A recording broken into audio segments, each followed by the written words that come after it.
सुनिए, आप थोड़ा रुक जाइए ना, आ जाइए खाना खा लीजिए।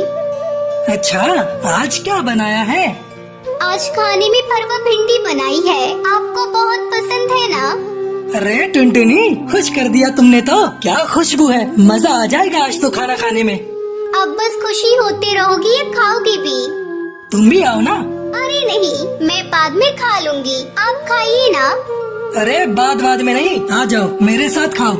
कालू और टुनटुनी की शादी को 5 साल हो गए थे। वो दोनों एक दूसरे से बहुत प्यार करते थे। कालू एक किसान था और खेती बाड़ी करके अपना गुजारा करता था। कालू दिन भर अपने खेत में काम करता और टुनटुनी घर संभालती। खाना खाने के बाद टुनटुनी कालू को घूर कर देखती रही। अरे क्या हो गया, ऐसे क्यों देख रही हो? देख रही हूँ कि आप दिन भर कितनी मेहनत करते हो और आपकी इस मेहनत का फल कोई और ही ले जाता है।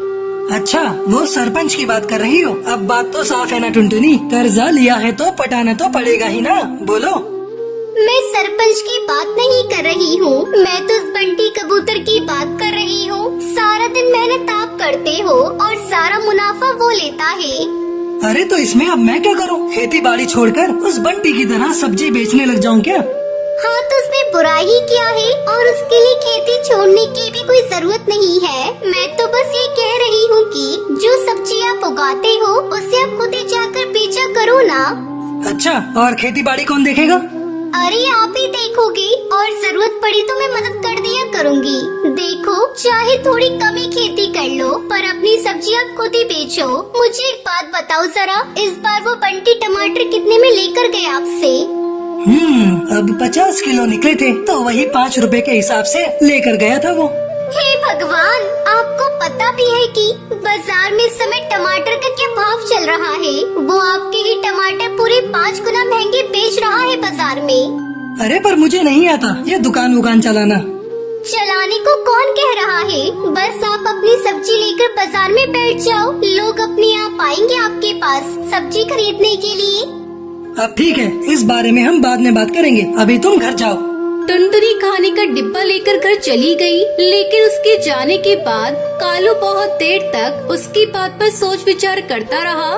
टुनटुनी ने बात तो ठीक ही कही थी, पर कालू को सरपंच कड़कनाथ सेठ का ख्याल आया। दरअसल कालू के पिता ने अपने बुरे समय में कई साल पहले कड़कनाथ सेठ से उधार लिया था, जिसके बदले में कालू का आधा खेत सरपंच के पास गिरवी पड़ा हुआ था। कालू अपना खेत वापस तो पाना चाहता था, पर सरपंच से खेत छुड़वाने के लिए उसके पास पैसे नहीं थे, इसलिए वो हर महीने किश्त के तौर पर एक रकम सरपंच को देता था। फिर अगले दिन, भैया कुछ पूछना था आपसे। हाँ भैया बताओ। मैं किसान हूँ, सोच रहा हूँ कि कल से मैं अपनी सब्जियाँ यहीं बेचने लगूँ खुद से। हाँ बढ़िया, पर इसके लिए तुम्हें सरपंच जी से पूछना पड़ेगा और उन्हें यहाँ का टैक्स भी देना पड़ेगा। टैक्स? पर वो किस लिए?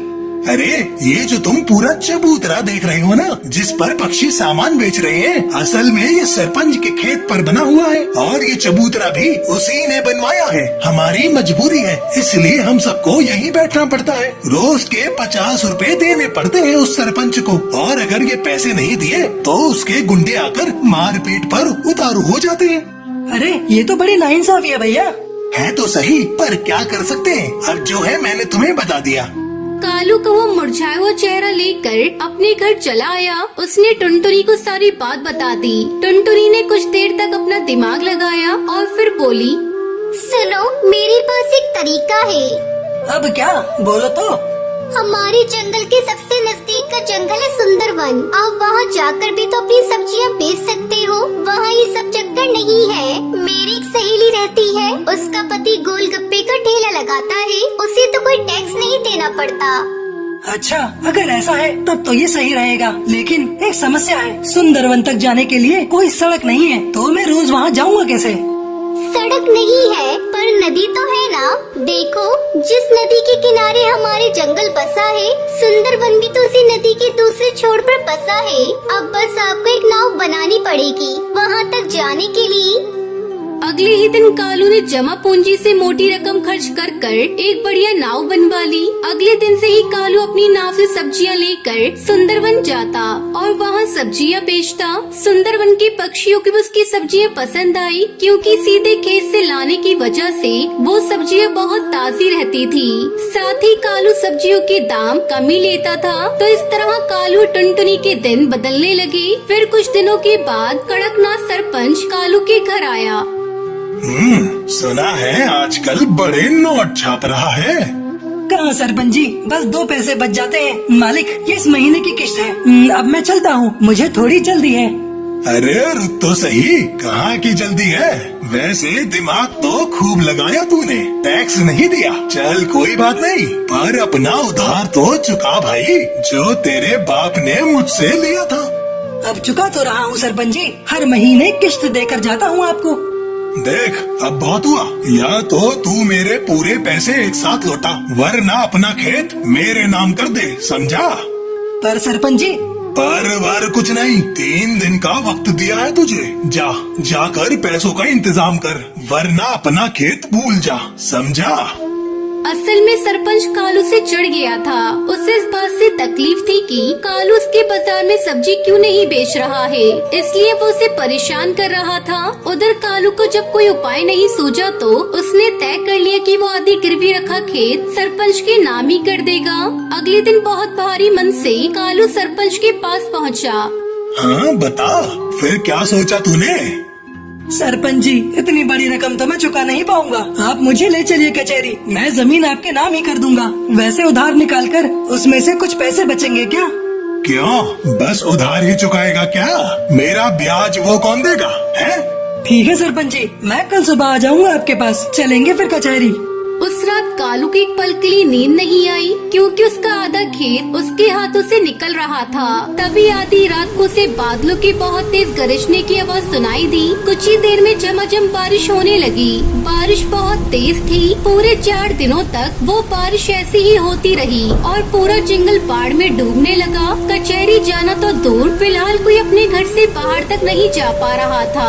बाढ़ की वजह से पक्षियों को बहुत परेशानियां होने लगी। किसी के घर में पीने का पानी नहीं बचा था तो किसी के घर में अनाज खत्म हो गया। ऐसे में कालू वो पक्षी था जिसने सबकी मदद करने के बारे में सोचा। वो अपनी नाव की मदद से सबकी जरूरत का सामान उन तक पहुंचा रहा था। हर कोई कालू की तारीफ कर रहा था। और फिर अजी सुनते हो? हाँ, क्या हो गया? अरे आपने सुना क्या? सरपंच जी के घर की दीवार गिर गई है। बारिश का सारा पानी उनके घर में घुस गया है। बुलबुल बता रही थी कि बाकी परिवार तो सही समय पर निकल गया, लेकिन सरपंच जी घर के अंदर फंस गए हैं। इतना सुनते ही कालू ने तेजी से अपनी नाव चलाई। उसने जाकर देखा तो वाकई सरपंच पानी में डूबा खड़ा था। वो चिल्ला चिल्ला के मदद मांग रहा था। बाढ़ का पानी उसके गले तक आ रहा था, लेकिन कालू फौरन अपनी नाव लेकर सरपंच के नजदीक गया और सरपंच को अपनी नाव में बिठाकर बाहर निकाल लाया। कुछ दिन बाद जब पानी का स्तर कुछ कम हुआ तो कालू ने सरपंच से कहा, सरपंच जी, अब रास्ते खुल गए हैं तो कचहरी चले।